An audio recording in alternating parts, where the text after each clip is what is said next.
Ет өндіру және етті жеу Қазақстандағы ең дамыған салалардың бірі. Бұл біздің қазақ аталарымыздың ежелден келе жатқан дәстүрлері мен ұлттық тағамдарына байланысты. Статистикаға сүйенсек, ағымдағы жылдың қаңтар-тамызында ірі қара малдың, шошқалардың, қойлардың, ешкілердің, жылқылардың және жылқы тұқымдас жануарлардың 46,8 мың тонна шикі етін өндірді. Бұл өткен жылдың сәйкес кезеңімен салыстырғанда 8,7%-ға артық.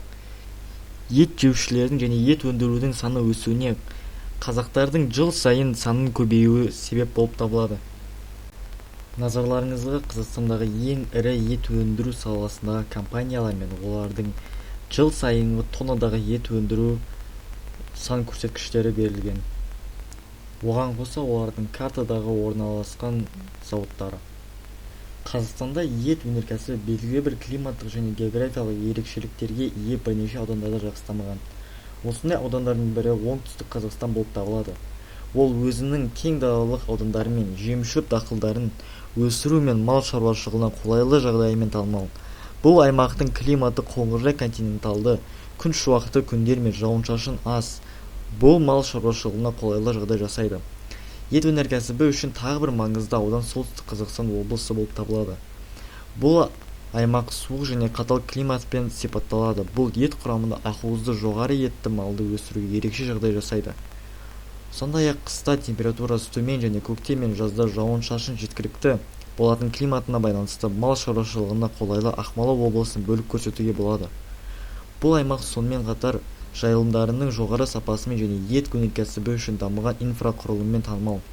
Жалпы Қазақстандағы ет өнеркәсібі құнарлы топырақ, жайылымдар мен жем-шөп дақылдарының жеткілікті мөлшері, температураның қалыпты ауытқуы мен жыл бойы жауын-шашынның жеткілікті мөлшері бар қоңыржай немесе суық климат сияқты мал шаруашылығы үшін қолайлы жағдайлар бар өңірлерде дамуда. Қазақстанда еттен өңделген өнімдер көп. Олардың кейбіреулері мыналарды қамтиды. Шұжықтарға қайнатылған шұжық, кептірілген шұжық, жартылай ысталған шұжық және шұжықтың өзі кіреді. Консервілерге сиыр еті, қой еті, шошқа еті, паста, бұқтырылған ет, балық консервілері және тағы басқалары. Деликатестер, ысталған ет, кептірілген тағамдар, бекон, салями кіреді. Жартылай фабрикаттарға ет шарлары, тефтели, фрикадельки, тұшпара, манты кіреді. Еттен жасалған әртүрлі соустар, маринадтар және дәмдеуіштер, барбекю соустары, қызанақ соустары, саңырауқұлақ соустары және тағы басқалары болып табылады. Ет сусындарына сорпалар және де басқа да сүйектен қайнатылған сорпалар жасауға болады. Жергілікті аспаздық дәстүрге негізделген ет өнімдері Қазақстанда кең тараған. Мысалы, қазақша кәуап, лағман, бешбармақ, қуырдақ, кәуап, шұжық тағамдарының барлығы Қазақстанда өндірілетін ет зауыттарынан келетін продуктілерден жасалады. Қазақстан өнеркәсібінде ет өнімдері бірнеше себептерге байланысты кеңінен қолданылады. Азық-түлік өндірісі біріншісі. Ет, шұжық, консервілер, ыңғайлы тағамдар және тағы басқа сияқты әртүрлі азық-түлік өнімдерін өндірудегі негізгі ингредиенттердің бірі болып табылады. Өнеркәсіптік кәсіпорындар кейіннен нарыққа жеткізілген өнімдердің кең ауқымын өндіру үшін етті өңдейді. Екінші, экспорт. Ет және ет өнімдері Қазақстанның негізгі экспорттық тауарларының бірі болып табылады. Ет экспорты еліміздің экономикалық әлеуетін арттыруға септігін тигізіп, шетелдік инвесторларды тартуда. Былғары өнеркәсібі. Жануарлардың терісі, соның ішінде етті малдың терісі әртүрлі салаларда қолданылады. Мысалы, аяқ, киім, сөмкелер, киімдер және тағы басқалары. Тыңайтқыш өндірісі. Етті өңдеуден алынатын қалдықтар, мысалы, ет сүйектері мен терілер, ауыл шаруашылығында қолданылатын органикалық тыңайтқыштарды өндіруде қолданылады. Сонымен қатар Қазақстан өнеркәсібінде ет өнімдерін пайдалануда елдің дамуына экономикалық және әлеуметтік әсер ететін маңызды және жан-жақты процесс болып табылады. Қазақстан орталық Азиядағы ет өнімдерін өндіру және тұтыну бойынша ең ірі елдердің бірі. ФАО азық-түлік және ауыл шаруашылығы ұйымы 2020 есебіне сәйкес Қазақстанда ет өндіру шамамен 1,4 миллион тоннаны құрайды.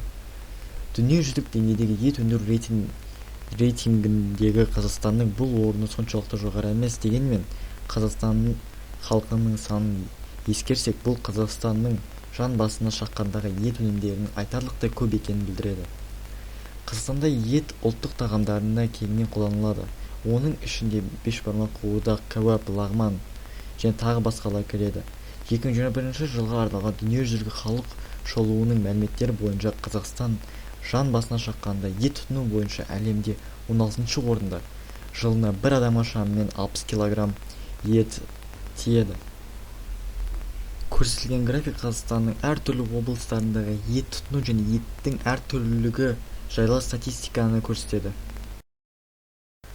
ФАО көрсеткіштеріне сүйенсек, Қазақстан 2020 жылы бүкіл әлемдегі ет өндіру саласында 44-ші орынды иеленеді. 2022 жылы Қазақстан 24,7 миллион долларға ет экспорттады. Бұл өткен жылмен салыстырғанда 4 есеге көп. Өзбекстан Қазақстан етінің негізгі импортшысы болып табылады. Яғни, Өзбекстан Қазақстанның экспортталған еттерінің барлығын 87%-ын өзіне қабылдап алады, деп атап өтті кәсіпкерлер палатасы. Қазақстандағы ет өнеркәсібі отандық және шетелдік инвесторлардың назарын аударады. Қазақстандағы ет өнеркәсібінің ірі инвесторларының арасында келесі компанияларды бөліп көрсетуге болады. Казбиф Group асыл тұқымды мал етін өсірумен және өңдеумен айналысатын Қазақстандағы ірі ет өндірушісі. Компания Натуралекс және Мигрос сияқты шетелдік серіктестермен ынтымақтастықта жұмыс істейді және өз қызметін кеңейтуді жоспарлап отыр. Агрофирма астық асыл тұқымды ірі қара шошқа өсіруге және ет өнімдерін өндіруге маманданған кәсіпорын. Кәсіпорын сүт өнімдерін өндірумен және дәнді дақылдарды өсірумен де айналысады.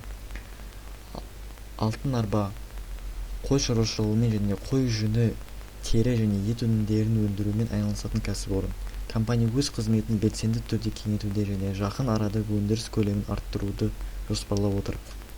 Дала Агро ірі қара мен шошқа өсірумен, сондай-ақ ет өнімдерін өндірумен айналысатын серіктестік. Компанияның жеке өндіріс орындары бар және инвестиция тарту арқылы кеңейтуді жоспарлап отыр. Агрофирм Қазақстан голландиялық Агрофирм мен қазақстандық Рост Агро компаниясының бірлескен кәсіпорны. Кәсіпорын құрама жем өндірумен айналысады. Сонымен қатар мал шаруашылығы бойынша кеңес беру қызметін көрсетеді. Бұл Қазақстандағы ет өнеркәсібіндегі ірі инвесторлардың кейбір ғана және тізімді басқа компаниялар мен инвесторлар кеңейтуі мүмкін.